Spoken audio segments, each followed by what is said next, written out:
Estamos casi por concluir la serie acerca de la oración. Yo espero que esto haya sido de mucha bendición para ustedes, como para mí lo ha sido. A veces vuelvo atrás y me acuerdo de que se me olvida estar ahí en comunión con Dios, y otras veces me recuerdo los mensajes que hemos estado escuchando y el poder que hay en la oración, y me pongo ahí en línea. Y es así. La vida de oración para muchos es difícil, y reconozco que para mí lo es, pero esta serie me ha ayudado mucho. Hoy me gustaría que juntos pudiéramos estudiar. Creo que me voy a salir un poco de los temas que me habían dado, pero creo que es importante para nosotros el tema de hoy. Este tema se llama La crisis que me acercó a Dios. Quise cambiarle el nombre a La crisis que me acercó o me alejó de Dios, porque para algunos es lo contrario. Muchas personas piensan que la oración es para torcerle el brazo a Dios, para decirle: Dios, lo que yo te estoy pidiendo ahora me lo das. Y estuve viendo un video terrible. Una predicadora ahí que le decía a Dios lo que tenía que hacer. Y hablaba de cosas terribles, que decía: se me perdió un anillo, un reloj, y después yo le decía: ahora mismo, Dios, me das ese anillo y ese reloj, lo quiero ahorita mismo. Pero no, la oración no es para torcerle el brazo a Dios. Algunos piensan que orar dejará a Dios sin opción, porque al ver nuestra insistencia en algo, nos terminará dando lo que pedimos. Y pues la Biblia dice que debemos pedir constantemente, pero muchas veces lo que estamos pidiendo no está en sus planes. Así que no tenemos que patalear como los niños cuando su padre no le da algo que su padre sabe que no es bueno para él en ese momento. La realidad es que vemos poder en la oración, y principalmente en la oración del primer siglo.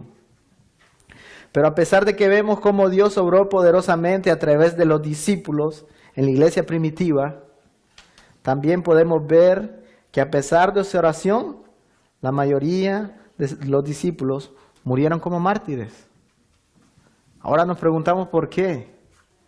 Vamos a ver que Dios, el Dios soberano, el Dios todopoderoso que está sentado en el trono, Él gobierna. Y cuando Él dice no, es no. Cuando Él dice espera, debemos de esperar. Cuando Él dice voy a esperar un poco más, tenemos que esperar. Pero hay tres cosas que pasan cuando nosotros estamos ahí teniendo oraciones. Pasa lo siguiente. Número uno, decimos muchas veces: Dios no me presta atención. ¿A cuánto le ha pasado? Levántelo, no levante la mano, pero decimos: Dios no me presta atención. Decimos: Dios no colabora con mis planes. Yo quiero hacer esto, pero Dios no se muestra. ¿Qué está pasando ahí? Dios llega tarde, decimos muchas veces. ¿Recuerdan cuando el Señor Jesús le dijeron: si hubiera venido un poquito antes, Lázaro no hubiera muerto? Y el Señor Jesús quería que su gloria fuera extendida. Por eso Él después hizo el milagro de la resurrección de Lázaro. Ahora, cuando nosotros estamos pidiendo, o cuando Dios nos dice cuando miramos que Dios no presta atención, que Dios no colabora, que Dios está tardándose un poco, es porque Dios tiene su plan. Y en medio de ese plan, Él no quiere exaltarte a ti, Él quiere exaltarse a sí mismo. Ahora, déjame contarte una historia de un hombre a quien Dios le dijo no. Había un hombre que fue fiel, hizo todo lo que Dios le había dicho, todo lo que Dios le dijo que hiciera. Y cuando él estaba haciendo todo bien, Dios le dijo que no lo voy a hacer. Vamos a pasar momentos de desesperación en la vida, y yo espero que este mensaje pueda servirte para ese momento. Vamos a pasar por momentos de desierto, pasaremos por tiempos donde pensamos que Dios está lejos. Y yo espero que este mensaje, al igual que me estuvo hablando a mí, pueda hablarte a ti para ese momento. Cuando pensamos que Dios no nos escucha, que Él no colabora. Pero quiero decirles que al fin de todo, Dios nunca llega tarde. Dios nunca llega tarde. Él llegará en el tiempo preciso. Déjame decirte que este mensaje es para enseñarnos que aun cuando pasamos por momentos difíciles, Dios está presente. Dios está contigo. Así que las dificultades en la vida no desfiguran el carácter de Dios. Dios es el mismo ayer, es el mismo hoy, será el mismo para siempre, aunque nosotros no lo veamos así muchas veces. Comencemos con esta historia. La historia dice que había un hombre llamado Herodes. Tomé algunas fotografías de ellos, así que van a ir apareciendo por ahí. Herodes el Grande. Para aquellos que no han leído la Biblia, esto está ahí. ¿Ok? Herodes el Grande era el rey de Israel. Le decían el Grande no porque era grande, sino porque tampoco porque hacía tantas buenas cosas. De hecho, no era tan bueno. Pero era un gran constructor. Así que Herodes había construido muchas cosas en la ciudad de Galilea y también en la ciudad de Judea. Así que él no era judío, pero era el rey de los judíos porque había sido puesto por los romanos. Así que el rey Herodes era un hombre que no era tan bueno como dije, él era malvado. Tenía muchas mujeres.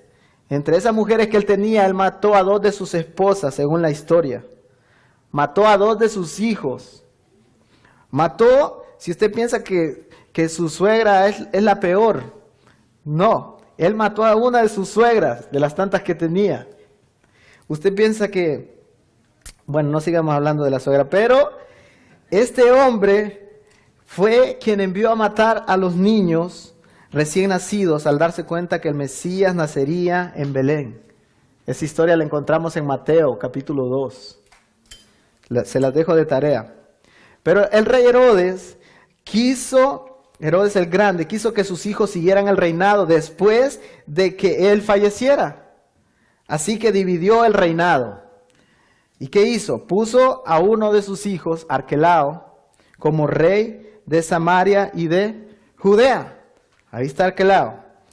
Galilea le fue dado a su otro hijo, a quien la Biblia llama Herodes Antipa.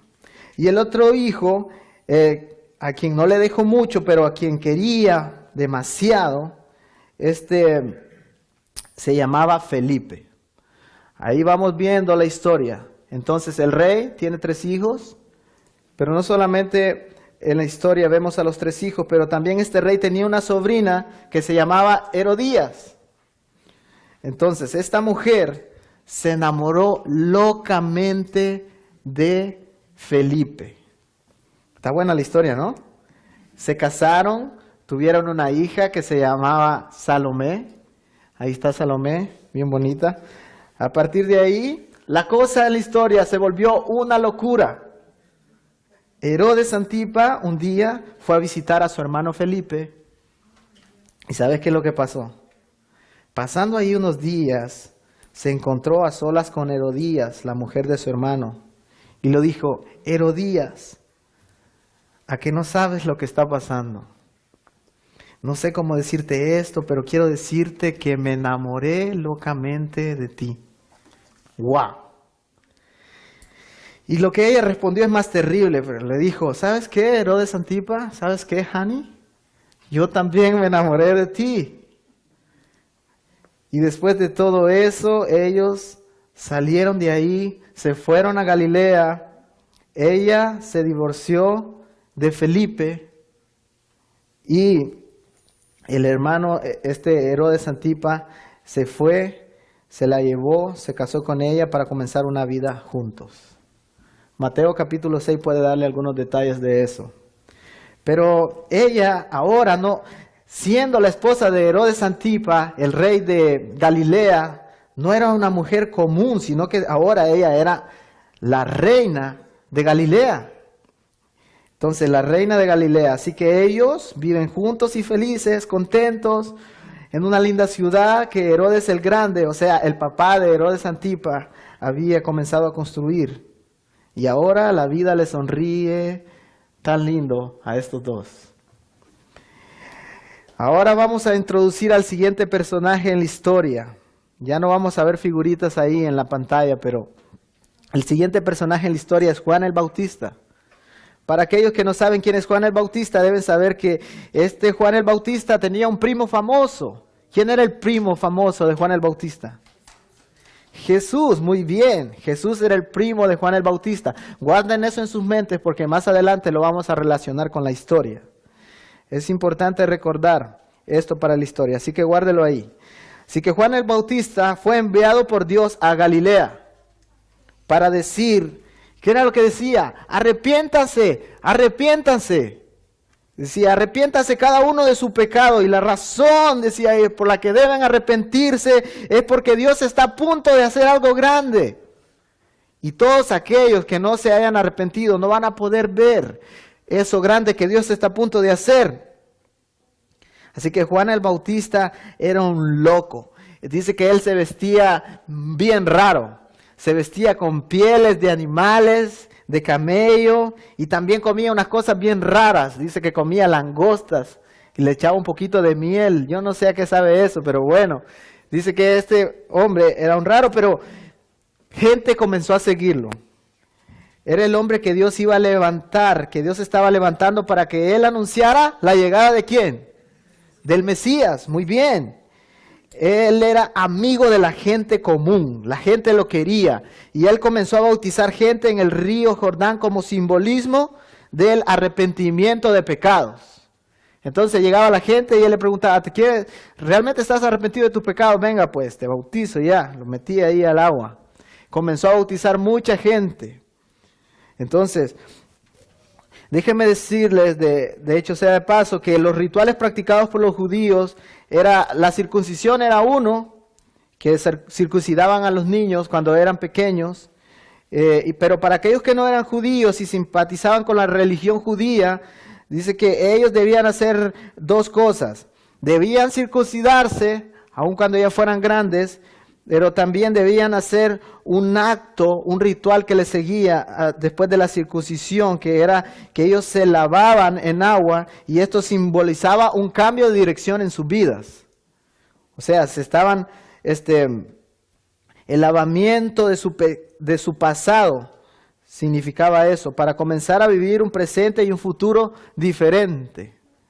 Era una identificación con la cultura judía, así que ahora entendemos mejor la razón por la cual Juan bautizaba. Entonces Juan ahí está bautizando a la gente. Por esos días, Herodes Antipa, el último personaje que estuvimos viendo ahí, se movió al palacio. ¿Para vivir con quién? Con su nueva mujer, ¿verdad? ¿Cómo se llamaba? Herodías. Ahora, los judíos tenían cierto repudio hacia este hombre. ¿Saben por qué? Porque él iba en contra de las costumbres judías. ¿Qué era lo que él había hecho? Pues, se robó la mujer de su hermano. Y sumado a eso, ¿sabes qué fue lo que pasó? Juan el Bautista comenzó a anunciar públicamente esa acción que que Herodías y Herodes Antipa habían hecho. Así que Juan el Bautista comienza a predicar y comienza a decir, esa mujer es una adúltera porque ella se casó con el hermano de su ex esposo. Ella se casó con él. Es una adúltera porque va en contra de la ley de Dios y de las costumbres judías. Él gritaba eso públicamente. Así que, naturalmente, Herodías lo odiaba. Lo odiaba mucho a Juan el Bautista. Así que ella le dice a su esposo, necesitamos sacar a Juan el Bautista de las calles, necesitamos sacarlo porque está diciendo muchas cosas malas de nosotros. Necesitamos callarlo y sacarlo de las calles porque nos está molestando demasiado. Pero ella no solamente quería sacarlo de la calle, ella quería matarlo. Pero no tenía autoridad para mandar a matarlo. Porque Herodes Antipa, su esposo, su segundo esposo, tenía cierto temor de Juan y lo protegía.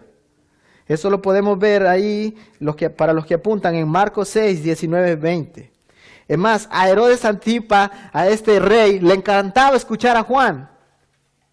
Y seguramente algunas veces que Herodes Antipa se encontraba aburrido o tenía un poco de aburrimiento, decía, traigan a Juan para que me predica. Como no había televisión, no había nada que ver ahí, entonces decía, tráigame a Juan. Y Juan comenzaba, él le decía, a ver Juan, predica. Y Juan comenzaba a predicar esas cosas raras, ¿verdad? Acerca del advenimiento del Mesías, de esas cosas extrañas, del arrepentimiento de pecado.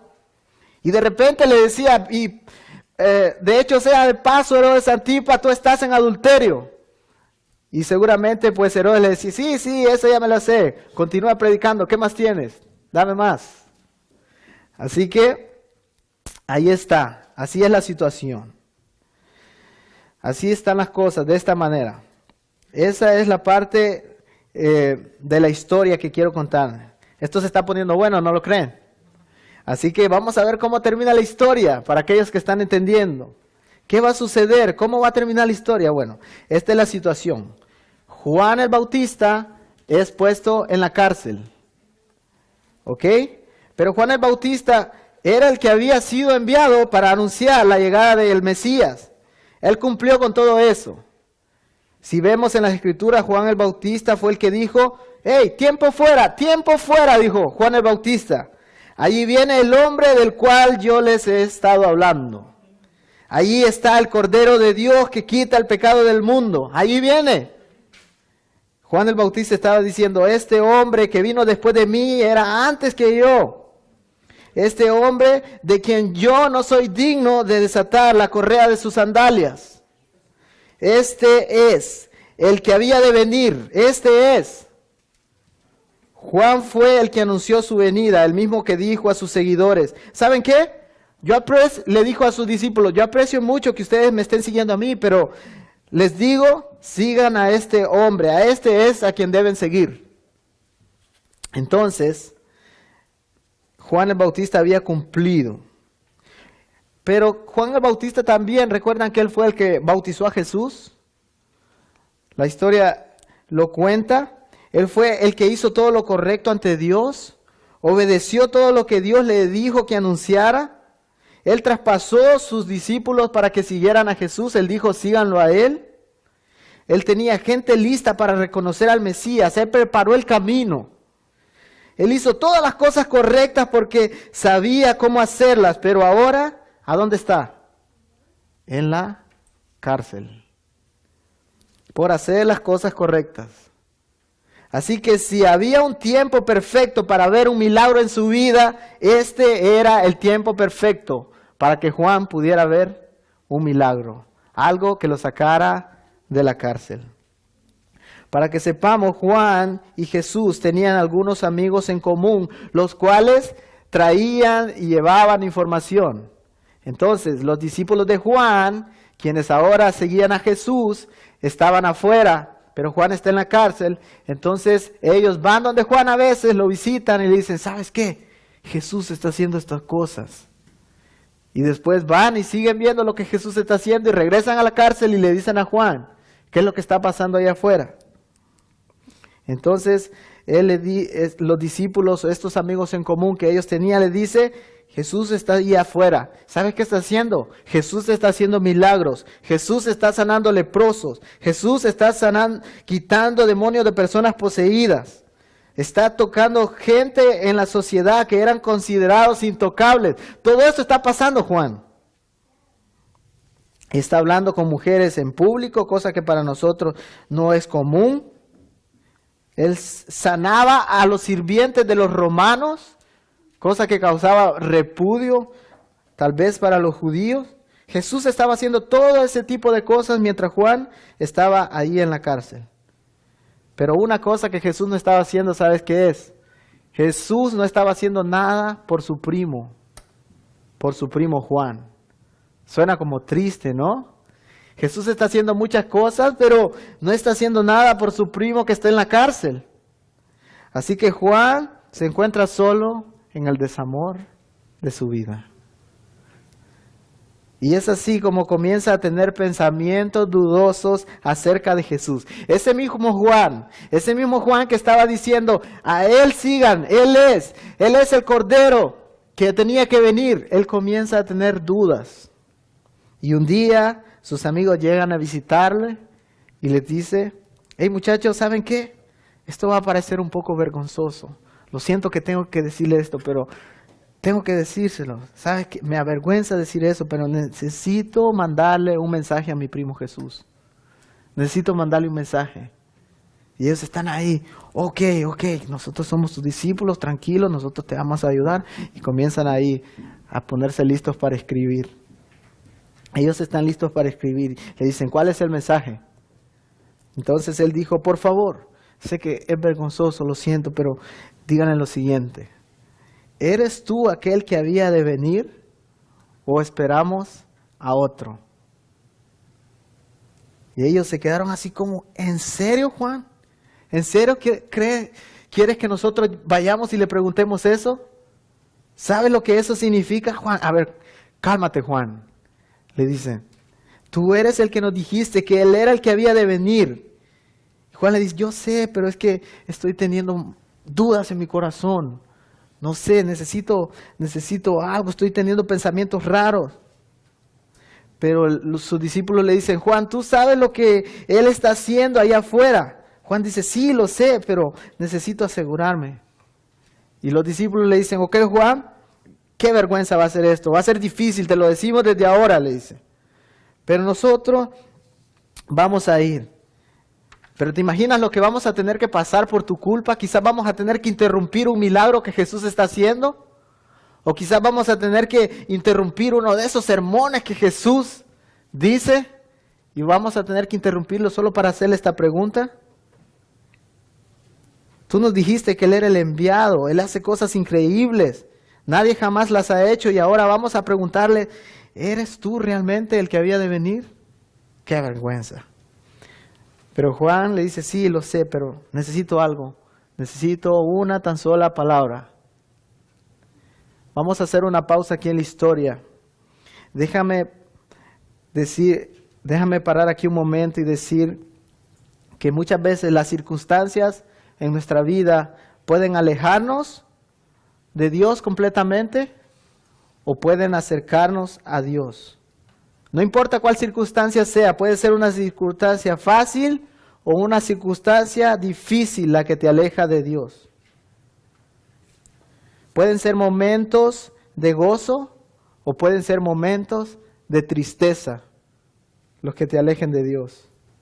Por ejemplo, me he cruzado con gente que por la muerte de un familiar cuestionan a Dios hasta el punto de decir, ¿dónde estaba Dios cuando más nosotros lo necesitábamos? Y eso lo hace alejarse. Pero también puede haber circunstancias buenas que te alejan de Dios. Antes tenías una relación linda con Dios, orabas a Él todos los días, dependías de Él para todas tus necesidades. Y de repente, ¿qué pasó? Te salió el empleo de tus sueños donde ganas el dinero que jamás pensaste ganar.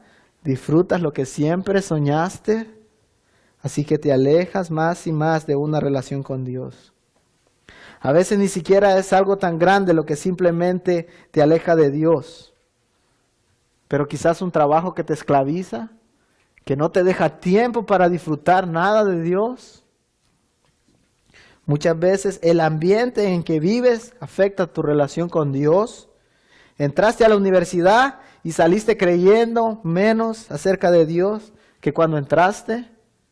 Los amigos de la universidad te alejaron de Dios. Juan estaba pasando por una de esas situaciones donde su fe fue impactada por las circunstancias. Juan está pasando por ese momento.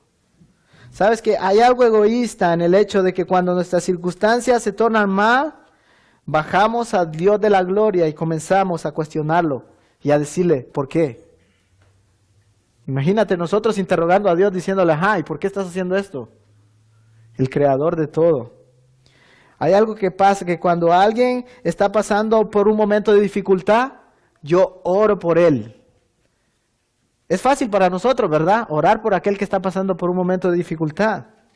Cuando hay un tsunami, un huracán, un terremoto, ¿qué es lo que hacemos? Estamos ahí orando por el terremoto que hubo en Chile, por el tsunami que hubo allá al otro lado del mundo. Claro que sí, nos unimos en oración. Pero cuando yo estoy pasando por un momento difícil, ¿sabes qué pasa? Yo dudo. Dudo al igual que Juan estaba dudando. ¿Sabes qué? ¿Por qué pasa esto? Yo pierdo la fe muchas veces cuando Dios no está atento a mi felicidad. Pierdo la fe cuando Dios no está atento a mi felicidad. Déjame decirte por qué pasa esto. Es que cuando yo estoy pasando por un momento difícil, todo lo que puedo pensar se centra en mí mismo. Pero es imposible ver todo lo que Dios está haciendo allá afuera. Nos es imposible ver todo lo que Dios está haciendo fuera de nuestro ambiente. Y no estoy diciendo que esto está mal. Es algo que nos pasa a todos. Pero por eso te dije, ojalá que este mensaje te prepare para ese momento. Hay circunstancias en nuestra vida donde estamos imposibilitados para ayudar a otros. Es una realidad. Así que no podemos ver más allá de nuestra situación. Y estamos ahí, dudando como Juan. Así que como muchos de ustedes han estado en momentos de incertidumbre, así se encuentra Juan, sumido en su prisión. Y todo lo que él escucha, todo lo que él ve, todo su ambiente está restringido a su prisión. Él no puede ver más allá de ahí.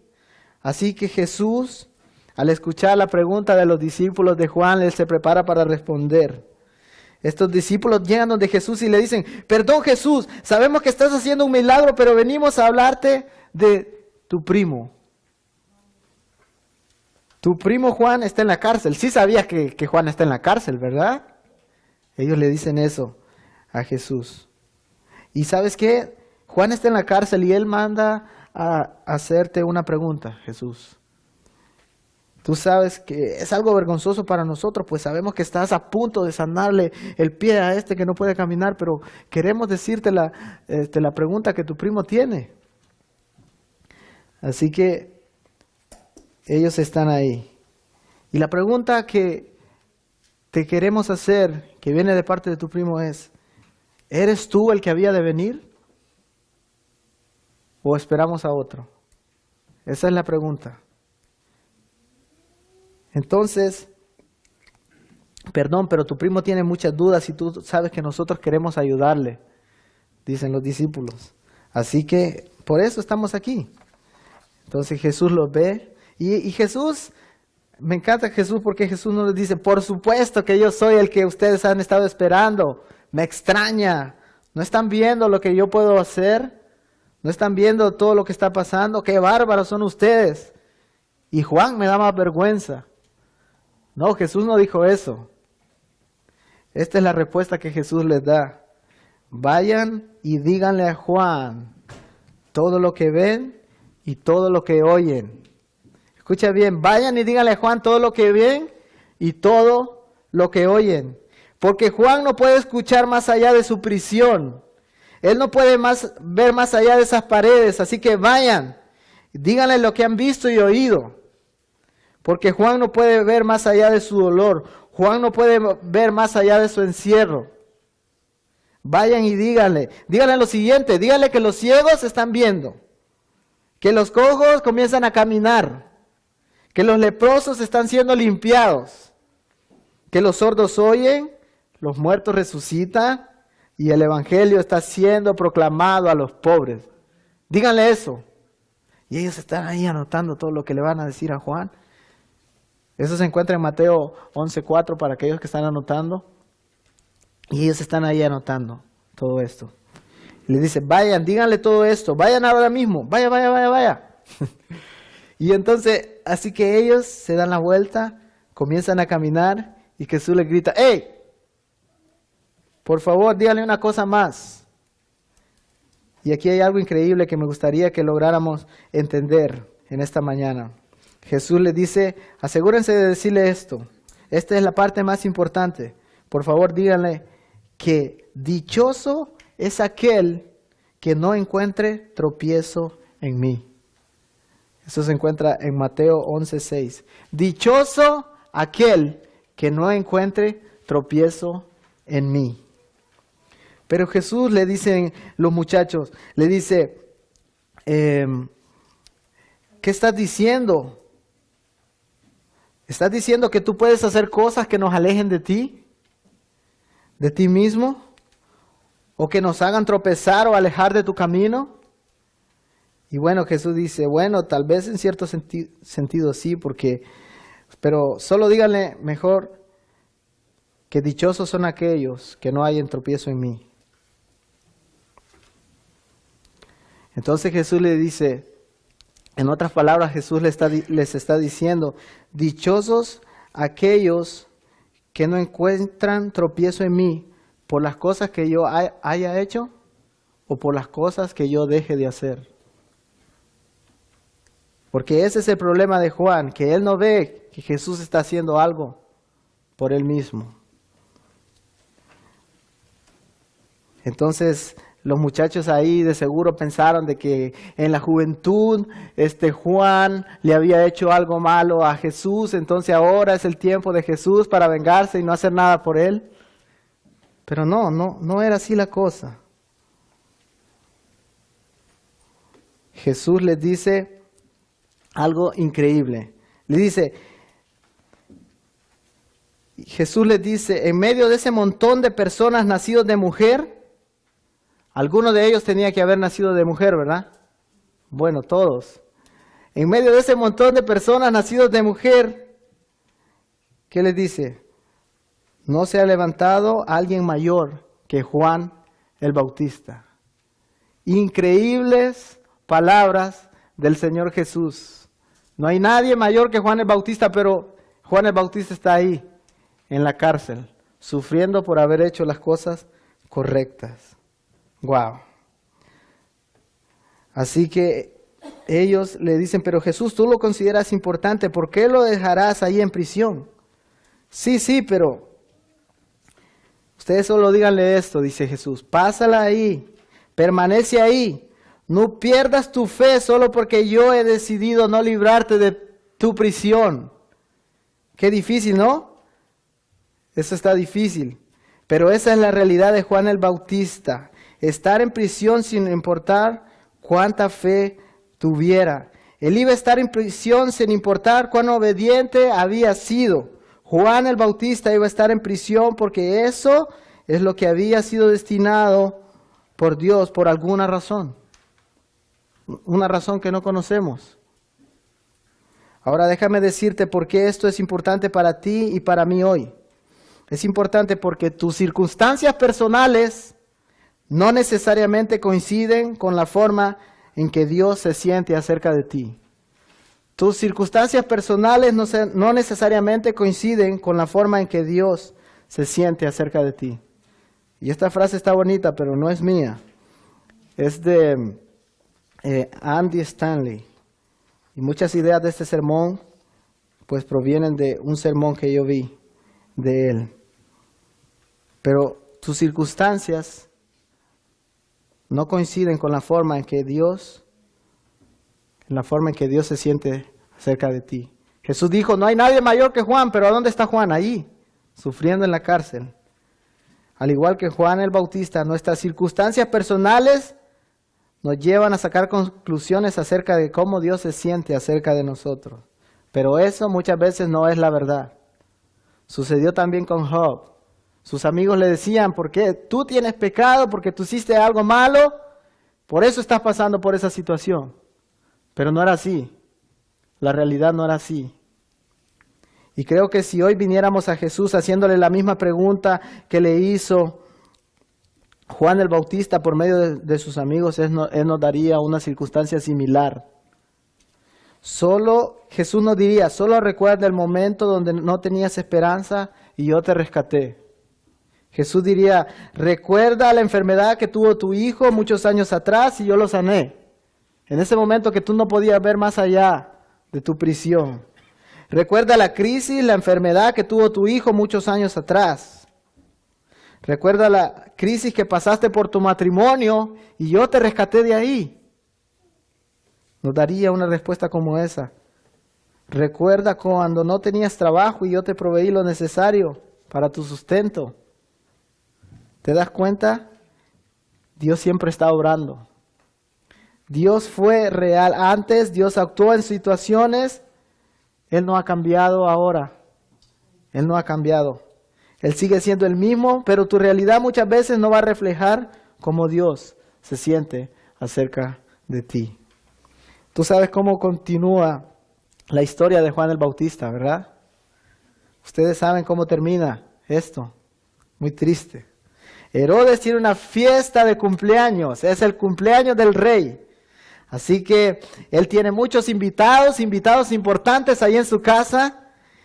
¿Y sabes qué es lo que pasa? Él manda a traer a Salomé, la hija de Herodías, o sea, su hijastra.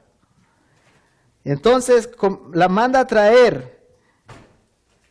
Y esta muchacha comienza a hacer un baile para todos los invitados. Yo ni me quiero imaginar qué tipo de baile fue. Pero dice que todos los invitados quedaron contentos por la danza que ella había hecho. El rey estaba satisfecho y su corazón latía así fuerte porque había quedado bien con todos sus invitados. Así que el rey Herodes, con unas cuantas copitas de además, está emocionado y hace una promesa a Salomé y le dice: pídeme lo que quieras y te daré hasta la mitad de mi reino, de todo lo que quieras pedir. Ahora, un adolescente, una muchacha que no tenía mucha imaginación, no iba a pedir un iPhone o no iba a pedir un pasaje a Disneylandia, porque no existía eso en ese tiempo. Así que en medio de la duda y del momento emocionante, ella dice: dame un segundo, voy a preguntarle a mi mamá. La muchacha desaparece y se va a preguntarle a su mamá. Y le dice su mamá, ella habla con su mamá, le dice: mami, el rey me dijo que me iba a dar hasta la mitad del reino, ¿qué le pido? Y su mamá, recuerdan, su mamá odiaba a Juan el Bautista. Así que ella dice: pídele la cabeza de Juan el Bautista en un plato de plata para esta noche. ¡Guau! La palabra de un rey era poderosa. Si él decía que él iba a dar algo, él tenía que darlo, porque si no era una deshonra, una vergüenza delante de todas las personas. Y retractarse de esa promesa hecha en frente de todos sus invitados iba a ser algo horrible. Por lo tanto, él manda la orden, le dice a sus soldados: vayan, córtenle la cabeza a Juan el Bautista y se la entregan a ella. Eso fue lo que pidió. Yo no sé para qué la quería, bueno. Pero eso sucedió, mataron a Juan el Bautista. Y saben que no mucho tiempo después, este mismo rey, inseguro de sí mismo, hizo que arrestaran a Jesús. Que mintieran acerca de él, permitió que se burlaran, que lo aceptaran, que lo crucificaran. Y Dios no hizo nada para detener eso. Pero a pesar de eso, déjame decirte, Dios no se movió ni un centímetro de su trono. Él sabía el plan que él tenía. Aún al final de su vida, Jesús está sufriendo ahí en el huerto de Getsemaní y él ora al Padre y le dice: Señor, si es posible, pasa de mí esta copa, todo este sufrimiento que estoy sintiendo. Y Dios lo mira y le dice: no. Este es mi plan. Este es mi plan. Pero ¿sabes qué? Lo increíble de todo esto es, aún después de más de 2000 años, seguimos hablando de eso. Más de 2000 años después todavía estamos celebrando el regalo que Dios nos dio por medio de Jesucristo a través de la cruz.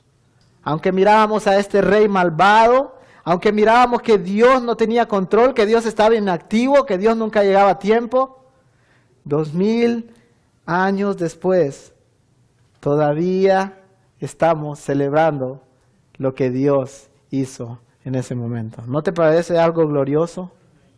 Cuando Dios guarda silencio no quiere decir que Él no existe. Cuando parece que Él no hace nada, no quiere decir que Él está inactivo. Lo que Dios quiere que pensemos es que cuando estamos encerrados en nuestras prisiones, en nuestros problemas y dificultades, pensemos en lo que Dios está pensando en su perfecto plan. ¿Qué es lo que está Dios haciendo más allá de nuestras prisiones? Por último, si no has puesto atención a nada de este mensaje, escucha esto que es importantísimo. Dichoso aquel que no tropieza por causa de mí, dijo Jesús. Tú nunca debes dudar que Él está contigo, de que Él se olvidó de ti. Nunca debes tener ese tipo de pensamiento, de que Él llegará tarde. Nunca pienses así. No permitas que tus circunstancias se alejen de tu relación con Dios, sean buenas o sean malas. Si estás pasando por un dolor o si un día pasas por el desierto y no ves la luz, recuerda, pueda que nunca veas la luz, pero Dios continúa activo, cumpliendo su perfecto plan. Y mientras estés encerrado en tus propias prisiones, recuerda los momentos cuando Dios fue fiel. Recuerda los milagros que Él hizo con tu pasado. Recuerda esa enfermedad que Él sanó. Recuerda cómo restauró tu matrimonio. Por último, no permitas que las cosas buenas te distraigan de tu relación con Dios. Tu trabajo, tu pasatiempo favorito, tus relaciones, tus estudios. No hay nada más importante que una relación con Dios. Los problemas que enfrentamos pueden derrotarnos o pueden desarrollarnos para crecer más. ¿Qué va a pasar contigo cuando pases por un momento de dificultad? Eso va a depender de la manera en cómo enfrentas el problema. Y va a ser más fácil cuando reconoces que a pesar de ese problema, hay un Dios que gobierna, que controla todo. Y tú solo puedes descansar en sus manos. Algunas ocasiones Dios enciende el fuego. Esta frase también es de Andy Stanley. Dice, algunas ocasiones Dios enciende el fuego en nuestros pies para que continuemos en movimiento.